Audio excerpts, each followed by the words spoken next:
Bem, a primeira questão, a questãozinha de mecânica, né, de dinâmica em particular, ela envolve a experiência chamada experiência do rotor. Né? Veja só o desenho, a figura da questão. Nós temos uma pessoa em pé. O rotor, na verdade, pessoal, veja só, é um sistema que podemos chamar circular, onde a pessoa ela fica encostada na parede, né? Ela está encostada, na verdade, está pisando no chão, né? E encostada com o seu corpo na parede. Então, há, na verdade, dois contatos aí. O contato horizontal, né? Com a superfície, com o chão, e o contato vertical com a parede. Veja que esse sistema ele entra em rotação. Perceba aí em cima a setinha indicando a velocidade angular, né? A velocidade de rotação desse experimento chamado rotor. E a gente vai fazer algumas considerações para analisar o que acontece numa situação como essa. Perceba, nessa segunda figura, nós colocamos aí as forças que atuam no homem. Veja que existe uma força que aponta para o centro da curva, né? Como eu falei, se existe um movimento curvilíneo, existe, portanto, uma força resultante apontando para o centro dessa curva. Essa força ela é devida ao contato do homem com a parede. Portanto, essa força que aponta para o centro ela é uma força normal. E como ela atua para o centro e como ela é resultante para o centro, a gente chamará essa força normal de resultante ou força centrípeta. Não esquecer, pessoal, que nos movimentos curvilíneos haverá sempre, é necessária a existência de uma força resultante que aponte para o centro, chamada, portanto, de centrípeta. Essa normal, logo, ela exerce o papel dessa força centrípeta. E nessa vertical, Everton, que forças atuam na vertical? Perceba, a princípio o homem estava em contato com o chão, né, com a superfície. Acontece que a experiência do rotor consiste em, depois de uma certa velocidade rotacional, você retira o chão, você retira a superfície horizontal, mas o homem não vai cair. Ele vai ficar rodando, como se estivesse, entre aspas, grudado aí na parede. Ele não vai cair, embora não esteja em contato com nada embaixo dos pés dele. Não, repito, essa superfície, esse suporte, ele é retirado e mesmo assim, dessa maneira, ele não cai. Mas não cai por quê? Perceba que para baixo existe a força-peso, né? Força-peso, massa vezes gravidade. Ora, devido a essa força-peso, o correto seria, a princípio, ele cair. Acontece que para que ele não caia nessa vertical, existirá uma força vertical para cima que anule ou que equilibre essa força-peso.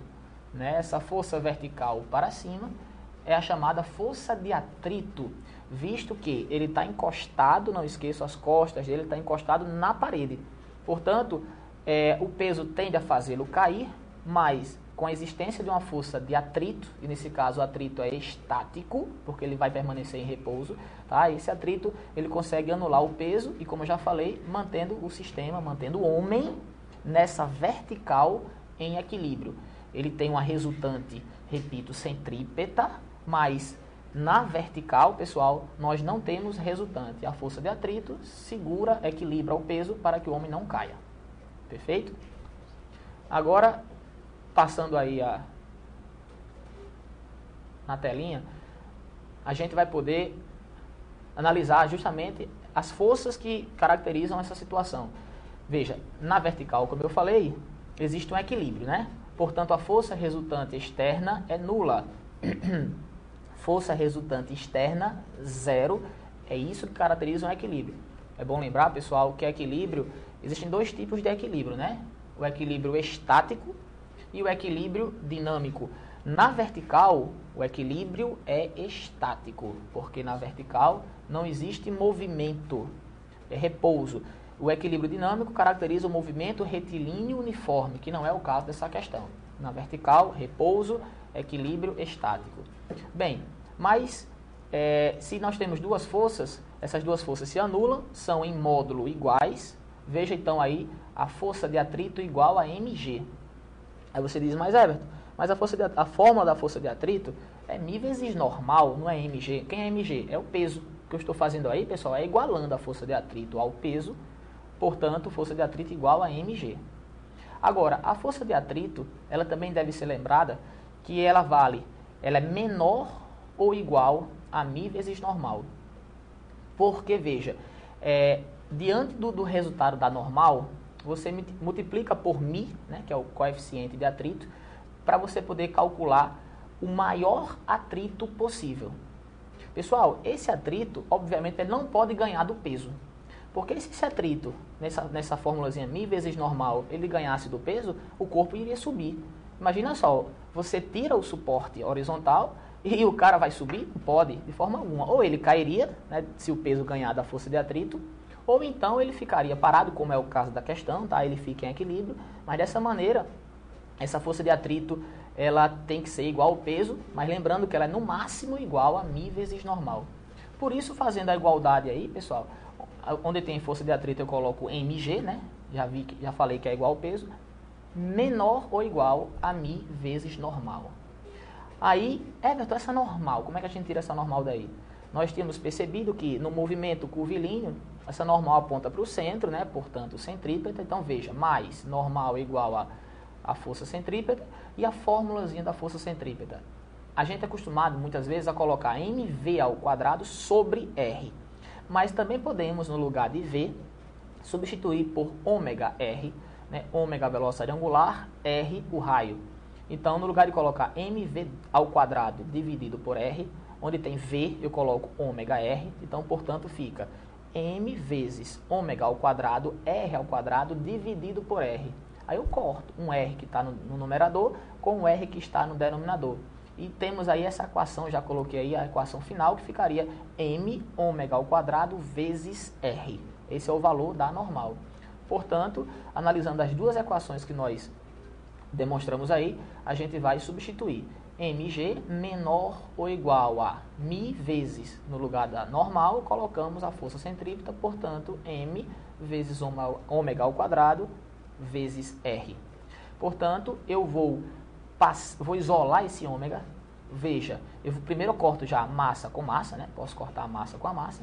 Aí vou passar o μ para o outro lado dividindo. Vou passar o r para o outro lado dividindo. E como o ômega está ao quadrado, eu vou tirar esse quadrado, colocando, portanto, do outro lado a raiz quadrada.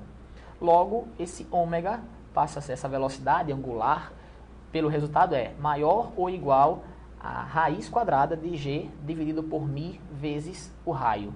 Logo, se o ômega é maior ou igual, tem que ser maior ou igual a esse valor, a essa raiz quadrada, podemos definir como a velocidade angular mínima necessária para que o homem não caia ao ser retirado do suporte, igual a raiz quadrada de g sobre μ vezes r. E lembrando também que a força de atrito, como o professor F colocou, para cá, como foi colocado, ela é uma força variável. Ela não existe como um único valor constante.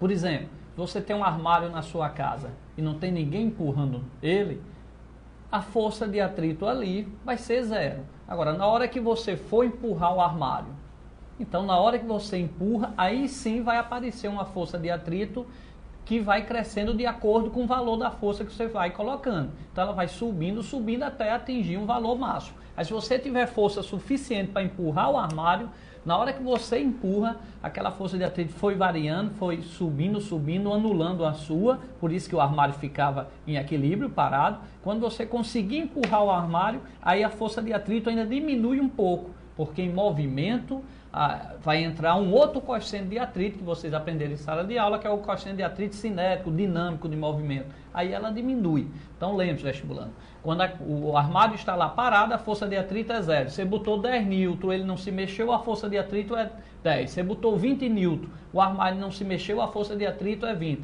Você botou 40, conseguiu entrar em movimento, a força de atrito é um valor que você vai ter que calcular pelo um outro coeficiente, ok? Então a força de atrito ela é variável e não aquela coisa constante. Até porque se no armário lá da nossa casa tivesse uma força de atrito constante, ele estaria andando porque só teria ela empurrando ele. E isso a gente sabe que não acontece. Então lembre-se, a força de atrito ela é variável, ela vai crescendo de acordo com a força que você vai colocando até atingir um valor máximo na iminência do movimento. Quando entra em movimento, ela diminui um pouco devido ao coeficiente de atrito que muda do estático para o cinético. Professor Weber. Muito bem, Luiz. Inclusive também, pessoal, queria fazer também um comentário, ainda em cima da resposta da questão, né?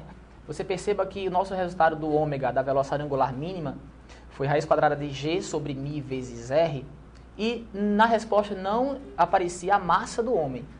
Veja que interessante, quer dizer, independente do cara ter muita massa ou não, sofrer uma força-peso elevada ou não, né, o cara pode ser gordão, pode ser magrinho, a massa do cara não influencia na mínima velocidade de rotação necessária que o rotor tem que ter, né, para o homem não cair. Veja que depende de 3 fatores: a gravidade, o coeficiente de atrito e o raio do rotor. Importantíssimo aí o coeficiente de atrito, determinar uma força de atrito mais elevada que consequentemente possa anular o peso. Então a gente cortou as massazinhas quando igualamos as equações, o que a gente conclui, né, que a massa do homem, interessante, não interfere numa situação, numa experiência como essa. É bom lembrar isso aí, ok?